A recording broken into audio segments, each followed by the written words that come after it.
हमारे चैनल को जरूर सब्सक्राइब करें, पास दिए गए बेल बटन को जरूर दबाएं। बिस्मिल्लाहिर्रहमानिर्रहीम।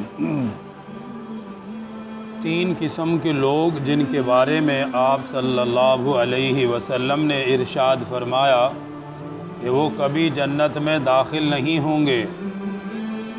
अन अबी बकरिन सिद्दीक़ अनिन नबी सल्लल्लाहु अलैहि वसल्लम, हज़रत अबू बकर सिद्दीक़ रज़ी अल्लाह ताला अन्हु से रिवायत है कि वो सरकार दो आलम सल्लल्लाहु अलैहि व आलिहि वसल्लम से रिवायत करते हैं, क़ाल ला यदखुलुल जन्नत ख़िब्बुन वला बख़ीलुन वला मन्नानुन, कि आप सल्लल्लाहु अलैहि व आलिहि वसल्लम ने इरशाद फरमाया 3 तरह के लोग जन्नत में दाखिल नहीं होंगे।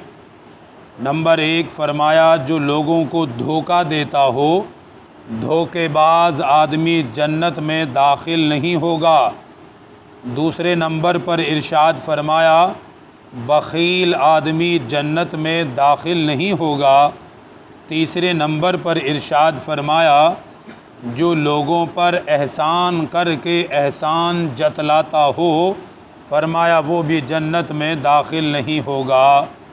जामे तिरमिज़ी में यह हदीस मुबारक मौजूद है जिसमें नबी पाक सल्लल्लाहु अलैहि वसल्लम ने 3 बुरी खसलतों का ज़िक्र फरमाया है और फरमाया कि जिसके अंदर ये 3 बुरी खसलतें हों या इन 3 में से कोई एक भी किसी इंसान के अंदर मौजूद हो, अल्लाह पाक उसे जन्नत में दाखिल नहीं फरमाएंगे। जिनमें से पहली चीज़ ये बयान फरमाई कि जो धोखेबाज इंसान हो, किसी को धोखा देता हो, एक बंदा उस पर एतमाद करके उसके साथ कारोबार करता है या मामलात करता है, लेकिन यह आदमी उसके साथ धोखा करता है, ख़यानत करता है, तो धोखेबाज आदमी को अल्लाह हरगिज़ पसंद नहीं करते, बल्कि धोखेबाज आदमी की सज़ा ये होगी कि अल्लाह पाक कभी भी उसे जन्नत में दाखिल नहीं फरमाएंगे। इसलिए कभी किसी को धोखा न दें, कभी किसी का एतमाद न तोड़ें। ये बात हमेशा याद रखिए, जब किसी का एतमाद टूट जाए तो वो ज़िंदगी भर दोबारा बहाल नहीं होता।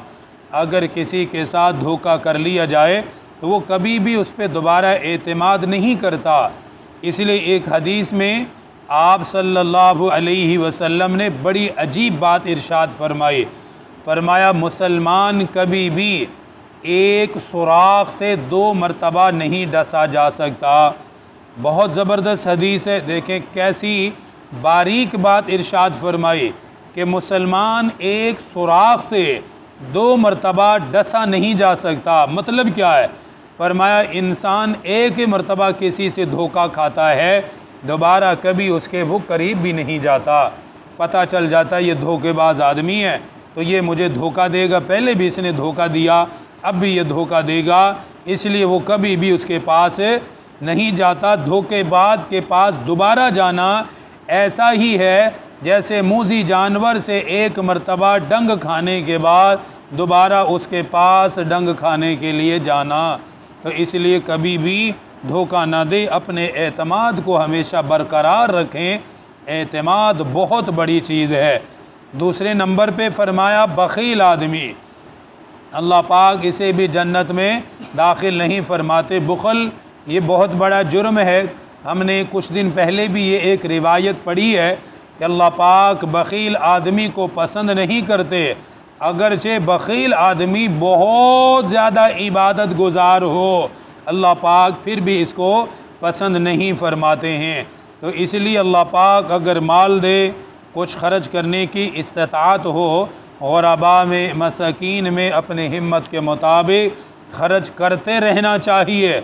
सही बुखारी में एक हदीस है, आप सल्लल्लाहु अलैहि वसल्लम ने फरमाया, उनफ़िक अलैका, तू अल्लाह के बंदों पर खर्च कर, अल्लाह पाक तुझ पर खर्च करेगा। जो अल्लाह के बंदों को खिलाता है, अल्लाह पाक उसको खिलाते हैं। जो अल्लाह की मखलूक को पिलाता है, अल्लाह पाक उसको पिलाते हैं। तो फरमाया, बख़ील आदमी भी जन्नत में दाखिल नहीं होगा। تیسرے نمبر پر ارشاد فرمایا جو احسان کر کے جتلاتا ہو وہ بھی جنت میں داخل نہیں ہوگا۔ کسی پر احسان کرنا، کسی کے ساتھ نیکی کرنا، یہ بہت بڑے اجر و ثواب کی بات ہے۔ کسی کی ضرورت میں، کسی کی مشکل میں کام آ جانا، اللہ پاک کی طرف سے بے شمار اجر و ثواب اس پر ملتا ہے۔ لیکن یہ بات یاد رکھیے، اگر کسی غریب آدمی کے ساتھ تعاون کیا ہے تو تعاون کا مطلب یہ نہیں ہوتا کہ وہ اب اس سے درجے میں کم ہے، یا اس کو حقارت کی نگاہ سے دیکھے، یا لوگوں کے سامنے اس کو ذلیل کرے، یا لوگوں کے سامنے اپنے احسان کو جتائے کہ یہ وہی بندہ ہے جس کی میں نے فلاں موقع پہ مدد کی تھی، یہ آج میرے سامنے بولتا ہے، یہ کرتا ہے، وہ کرتا ہے۔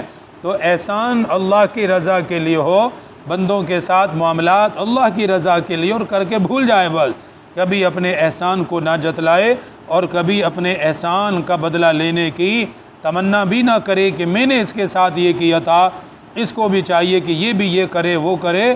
وہ آگے والے کے اوپر ہے کہ وہ اگر نسلی انسان ہوگا تو ظاہر سی بات ہے احسان کا بدلہ وہ ضرور دے گا، لیکن جس نے احسان کیا ہے شریعت کہتی ہے تو نے اپنے احسان کو جتلانا نہیں ہے۔ تو یہ تین چیزیں ہیں جن کے بارے میں آپ صلی اللہ علیہ وسلم نے خاص طور پہ فرمایا، کبھی دھوکہ نہ دیں، بخیل نہ بنیں، اور کبھی احسان نہ جتلائیں، کیونکہ ایسا کرنے والا اللہ پاک اسے جنت میں داخل نہیں کرے گا۔ ایک سوال چھوٹا سا ذہن میں پیدا ہوتا ہے، اس کا جواب بھی سن لیجئے۔ عام طور پہ مسلمان کے اندر بھی یہ چیزیں ہوتی ہیں، دھوکہ دے دیا، بخل کر لیا، احسان جتا دیا، تو کیا وہ بھی جنت میں نہیں جائے گا؟ تو میرے بھائیوں، پہلے مرحلے میں وہ جنت میں نہیں جائے گا۔ بخیل آدمی اپنے گناہ کی سزا بھگتے گا، پھر ایمان کی بنیاد پر اللہ اسے جنت عطا کرے گا۔ اسی طرح دھوکہ دینے والا پہلے اپنے دھوکے کی سزا بھگتے گا، بخیل آدمی کنجوسی کی سزا، اسی طرح احسان جتلانے والا پہلے ان کو ان کے گناہوں کی سزا ملے گی، اس کے بعد اللہ پاک انہیں جنت میں داخل فرمائیں گے۔ تو یوں کہا جا سکتا ہے کہ یہ تین طرح کے لوگ پہلے مرحلے میں جنت میں نہیں جائیں گے۔ بے شمار خوش نصیب ہوں گے جنہیں اللہ پاک بلا عذاب اور بلا سزا جنت عطا فرمائیں گے، اور بہت سارے ایسے بھی ہوں گے کہ جن کو سزا کے بعد اللہ جنت عطا فرمائے گا۔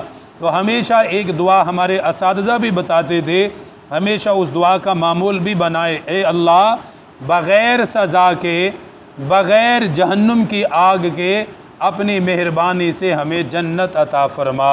اللہ تعالیٰ دین کی صحیح سمجھ نصیب فرما۔ الحمدللہ رب العالمین، والصلاة والسلام علی سید الانبیاء والمرسلین۔ ربنا آتنا فی الدنیا حسنہ وفی الآخرۃ حسنہ وقنا عذاب النار وقنا عذاب القبر وقنا عذاب الحشر وقنا عذاب المیزان، وصلی اللہ تعالی علی رسول خیر خلقہ محمد وآلہ وصحبہ۔